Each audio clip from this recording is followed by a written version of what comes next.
Hi there, it's Ian here, and you're watching Grumpy Opinions, the show where I'm going to tell you all about what I think of films, TV shows, games, and life in general. Let's get on with the show. The Mandalorian is a show on Disney Plus, which is the first of many spin-off shows from the old Star Wars movies, and it's all about bounty hunters and stuff. Chapter 15, The Believer, kicks off at the junkyard prison where Bill Burr's been kept. Remember him from last season?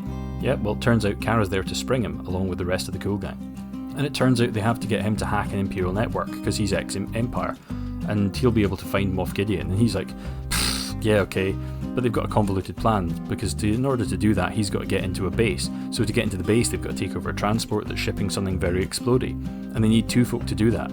And since May and Kara are both wanted, and Boba Fett's Boba Fett, so that means the only people that can actually go in it are Bill and Mandy.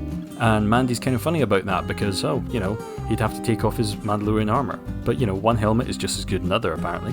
And so they're footering along in their van, and then turns out that their cargo is very boomy, so they have to drive very carefully or it'll blow up. Which is fine until a whole bunch of crazy yokel pirates start trying to kill them all, and Mandy has to get up top and fight mano-a-mano with wave after wave of these guys, all the way to the gate, where luckily a whole bunch of stormtroopers turn around and help them out. And they're welcomed back like heroes, and it's all good. Except that when they go to actually activate the console, Bill notices that right near it, there's an Imperial officer that he used to work under, and he bottles it completely. But apparently all you need to do to get to work is to put the thing in and show your face to it, so Mandy goes up and does it, and yeah, he actually takes off his helmet and shows his face. But just then, that same officer comes over and starts trying to talk to him, only he has no idea what to say because he's not an Imperial. But luckily, Bill pops back in to save the day, does a bit of chat, and then the officer invites them to have a drink with him, because, nothing ever goes smoothly. And it turns out that this guy is like a certified might makes right fascist imperial dictator type. And even when Bill starts talking about back missions that they used to do when he served under him and thousands of his comrades died during Operation Cinder, the guy's like, yeah, but we won though. I mean, to hell with all the other people, they're all casualties of war. And this kind of gets to Bill, so he just straight up shoots the guy, and then a whole bunch of other guys, and it's game time, so him and Mandy have to shoot their way out the building through the window, straight up the wall and across the roof, all under the covering fire of May and Kara. And just as they're flying off, Bill takes one last pot shot to make sure that the Empire can't do any bad things with that explodey stuff. And it turns out that that's enough of a turnaround for Kara to be willing to let him go. Because it turns out, they figure he's not a bad guy, so, oh well, it's a shame he died in that terrible explosion back there. Guess we can't take the prisoner back to the prison then. And just at the end, Gus is hanging out on his ship when Mandy sends him a message telling him, by the way, I'm coming to get you, mate, and I'm going to get my wee baby Yoda back. So what did I think? Well, let's strap in, folks, because this is going to be a big one. But honestly, in some ways, this was actually the best episode of the season so far, and I really enjoyed it for quite a few reasons. I actually mentioned before that I like Bill Burr. I think he's a really good stand-up comic, he's a charismatic guy, I like his stand-up shows, I like his weekly podcast. But this episode was 90% him just going off on one. And if you've ever seen the movie Zombeaver, which you maybe haven't, then they've actually used this to great effect before. On that, he basically played a truck driver who was just chatting away and improvising stuff, and it's absolutely hysterical. And they basically do exactly the same thing here with him driving along with Mandy. And it kind of works, because rather than being amusing but irritating noise like with the blue guy, you realise halfway through that you actually kind of like the character Mayfield, way more once you actually see him showing some vulnerability, and you realise that he's actually a decent enough guy with some PTSD and some regrets about the time he served under the Empire. Of course, that's not all there is to this. I mean, there was probably the best scene of the entire episode, which was the table scene. And I might talk about the content of it in a second, but honestly, just look at the acting here. This is decent acting. It's, top-notch stuff from a guy who's best known for being a brash comedian. And here he is emoting complex stuff, this idea about this being this ex-Imperial soldier confronted with his evil commander, a guy who got loads of his pals killed, basically saying, yeah, I'd do it again. And he just snaps and kills the guy, and it's great. And on the other side of it, the actual guy playing the officer was Richard Branch. Now, you might recognise him as the guy who played Joe Chill, the one who shot Bruce Wayne's parents in Batman Begins, and also as the Night's King from Game of Thrones. Yeah, remember this guy? Yeah, same actor. And he's a great character actor, and he's got one of those fantastic evil guy faces. And it was a little bit of a cliched bad guy role, but I think he did it really well, and then he got good and dead, and you felt good about it. But the standout for me this week was the writing, and just the second-to-second dialogue here, especially in the latter half of the episode, and most of it, as I said, fell on the shoulders of Bill Burr. And I don't really mean his snarky lines or even that big speech, but more about things like he's essentially the voice of the audience. And there's this whole bit where he rants about perspective when they're driving along.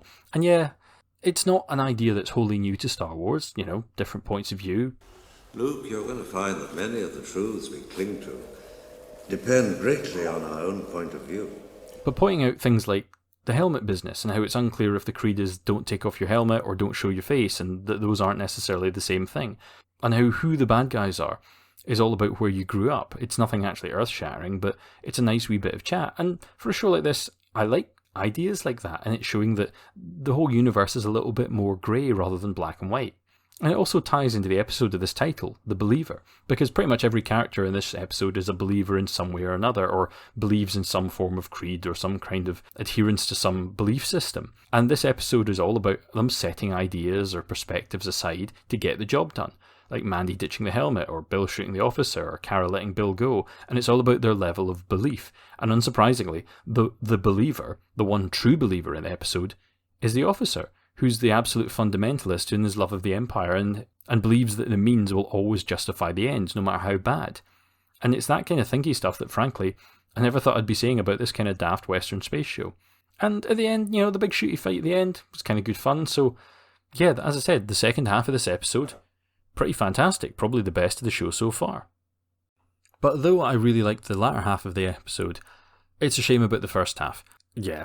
The problem was, that first half of it was kind of all over the place for a load of different reasons.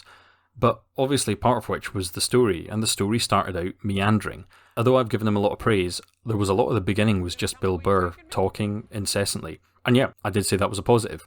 But it's also a negative because some of it felt like filling airtime, when there was nothing that was good written.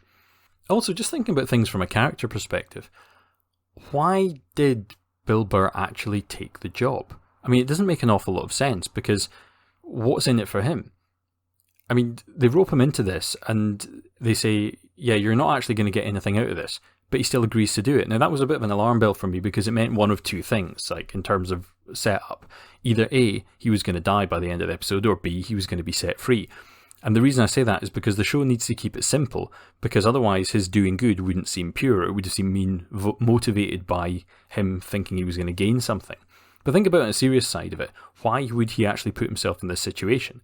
I mean, at least with the Blue Dude a couple of episodes ago, Grief was constantly offering him like 50 or 100 years off of his 300-year sentence. So it kind of made sense that he would actually start doing this stuff. And while it didn't look an awful lot of fun, it doesn't look like he's actually got the worst job in the world in this like chop shop chain gang thing. But after that, they make this huge song and dance about sneaking in by taking a transport. And I know they wouldn't have realised that there was going to be pirates attacking them. And oh god, the pirates. Right, I won't make a big thing about this, but this whole scene with the pirates went on way too long. And it was also ridiculous that these pirates are totally willing to blow themselves up just to take out these trucks, when they surely could have just, if they were desperate to do that, why didn't they just chuck a whole load of those thermal detonators, because they seem to have hundreds of them. Why didn't they just put them in like a line in the ground and just blow up a ditch and make the road completely impassable to the trucks? I mean, you think? Also, when Mandy's fighting them, I will give it this. I like the fact that, he was taking hits that normally he would shrug off because of his Beskar armour, but he seems to be getting hurt because the trooper armour's crap compared to it. And while we're talking about like armour and helmets and guns and things, can we talk about helmets? I mean, I don't mean the argument about whether or not Mandy should take his off, but the fact that these looked really stupid. And I know they needed to come up with some kind of new Stormtrooper model, but these didn't look very good. And there was this whole kerfuffle about Bill's face being seen by Hess, when he could have just gone back and picked his own helmet out of the truck and put it on, and then he wouldn't have to worry about the guy recognise him. And also, speaking of showing face, right, the point of a face scanner presumably is to scan the face so that it's part of the database, not just scan a face. So surely the point is it would have to be Bill because he was on the system, rather than like Mandy just putting it up and it going, yeah, I don't know who you are. But also, right, we're going back into the land of Stormtroopers again. So are Stormtroopers good or are Stormtroopers bad? Because, I mean, it's like back to the whole Finn thing in like The Force Awakens. I mean, one minute, they're just salt of the earth jobbing guys and everyone's having a beer. This one dude's literally getting his lunch, and then, obviously the situation turns and they had to shoot their way out, but they just kill these guys and they don't care. So it gives kind of a mixed message. I mean, similarly, like, this is all about how this one ex-Imperial sniper is really a good guy because he's willing to jeopardise the mission to kill one nasty officer, which leads to them killing hundreds of other Imperials because he was upset because hundreds of Imperials had been killed. in previous missions. I mean, it's a bit like that whole scene from The Force Awakens when like Finn just starts randomly killing all his mates to try and escape because he's upset because somebody killed his mate. Yeah, it doesn't make sense. Also, I had kind of issues with the final scene where Mandy sends Gideon a message. I mean, it was fun, but surely the element of surprise would be more useful. But, I guess we'll find out when the season finale drops. But yeah, I mean, it's a shame that it's taken a full season to get to the point where there's half an episode I really liked bolted onto another half with a bunch of problems. But I suppose that's just the way this show rolls. And as I said, the season's nearly finished. In fact, at time of recording this, not at time of writing, I wrote this before I watched it, but I've now actually seen the season finale, but I'll get onto that in the next video. But yeah, I'm going to have to start thinking about what other shows to cover. I've got a few ideas, but feel free to drop some suggestions in the comments. Can't promise I'll actually watch those shows, but, I'll definitely have a think about it. But I might have to clear my feet before I get on with something new. Until next time, I've been Ian, and these have been my grumpy opinions.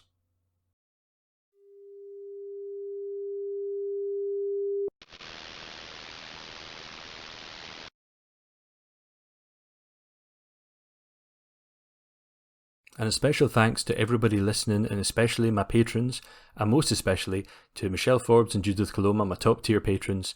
Thank you everybody. Everybody stay safe. Cheerio.